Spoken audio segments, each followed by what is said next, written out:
on that thing. I still couldn't get the damn thing to run. About that time, the wife comes out. She said, "What you done?" I said, "Well, I'm fixing to sell this here truck you started down the road here." She said, "What? Does that mean you bought it?" Of course, when I said yes, she got mad and no wet hand. Jumped in the only car we had that would run. We had a bunch of cars. And on the car that would run, and she went back to Waco, Texas. There I am, standing out there underneath that damn tree, all sweaty and hot, and knuckles and blood and everything. And I looked at myself in my own eyes. I never did like being married. Matter of fact, I just hated it. I mean, marriage is a great institution, but who the hell wants to live in an institute?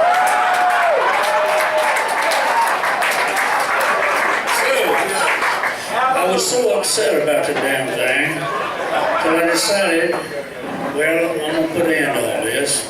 I'm going to give you a little hint before we get going and give you a tip.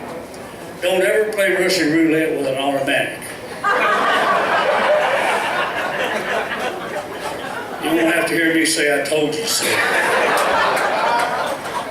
Anyway, I ain't got nothing to do with this story, but I thought I'd throw it in for your good health.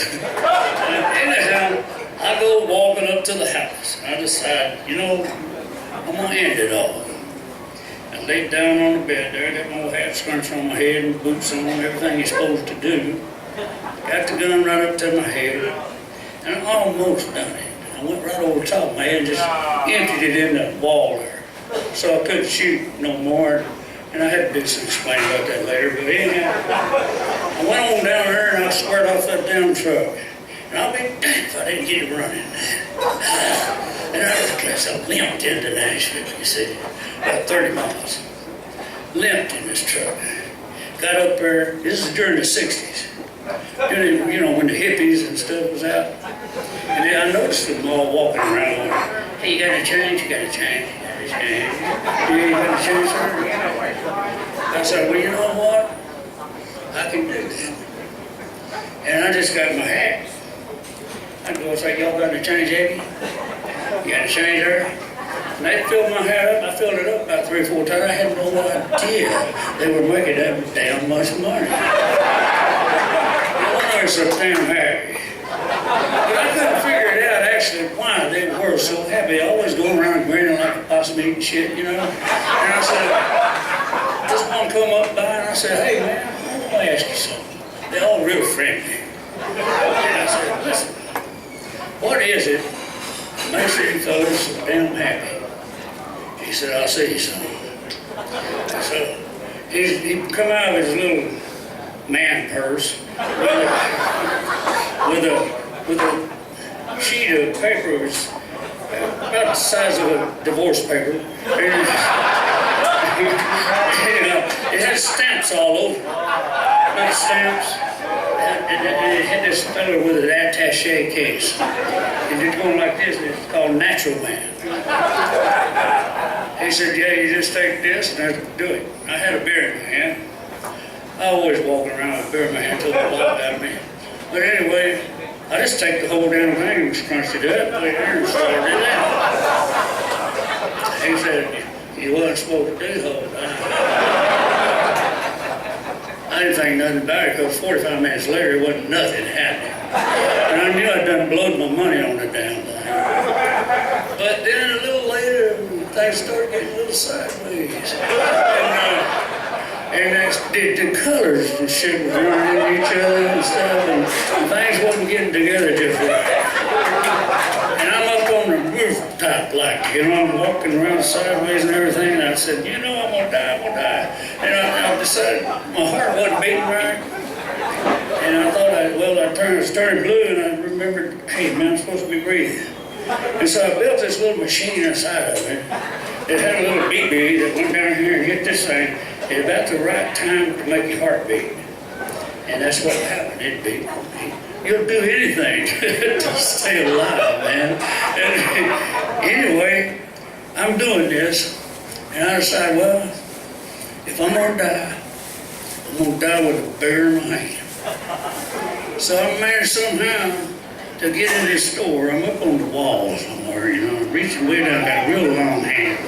I'm reaching way down and paid that lady. I don't know how the hell she put up with it. But I reached down there and I paid the lady, and I got my six-pack.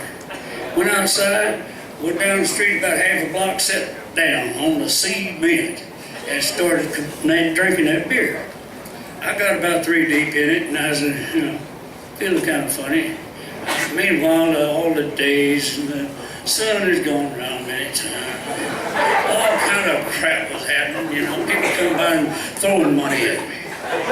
And anyhow, I was finally, after all that time, I got to drinking the other beers, and I got down to about the 5th one, and I started getting drunk. And by the time I got that 6th one, I was drunk.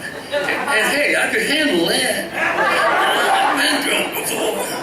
So I could handle that, and I handled it, you know. I decided, well, heck, I better get my ass in that truck and go home. And I got myself back in the truck, and I just limped back to the house. I got there, and I'm going inside there, and I took me a shower. And us cowboys, when we got our shit together, we put a lid on it. And I put my hat on, put my boots on. I have no idea why I didn't put nothing else on, but I had my guitar, and I'm writing this song. And I'm writing this song, and he said, oh, hell, that's such a good song, man. I know. And it was so great, man. I said, oh, what a great song, man. I said, this is it. And about that time, the doorknob started moving. And the wife come in. She said, what in the hell are you doing there? Of course, I didn't know how long she'd been gone. And I had no idea how long I'd been gone.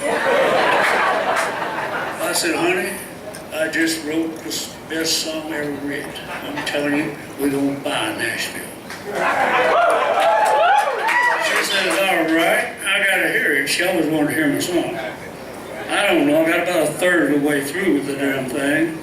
And she, I don't know what she had in her purse, an animal or something, but she hit me with her purse. Down like a ton of lead. I mean, it hit the floor and steam stars and everything.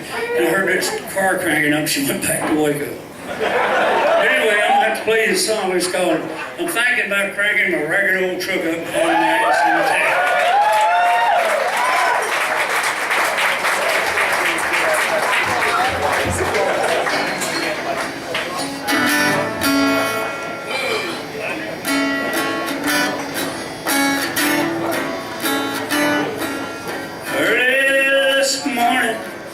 Without any warning, it took me a look at myself. Good God, I seen how that married couple lifeline been living. It was a trying to choke me to death. I lay on the bed with my gun to my head, and I nearly about ended it all. But come to myself just before I got killed, man. I blew me some holes in the wall.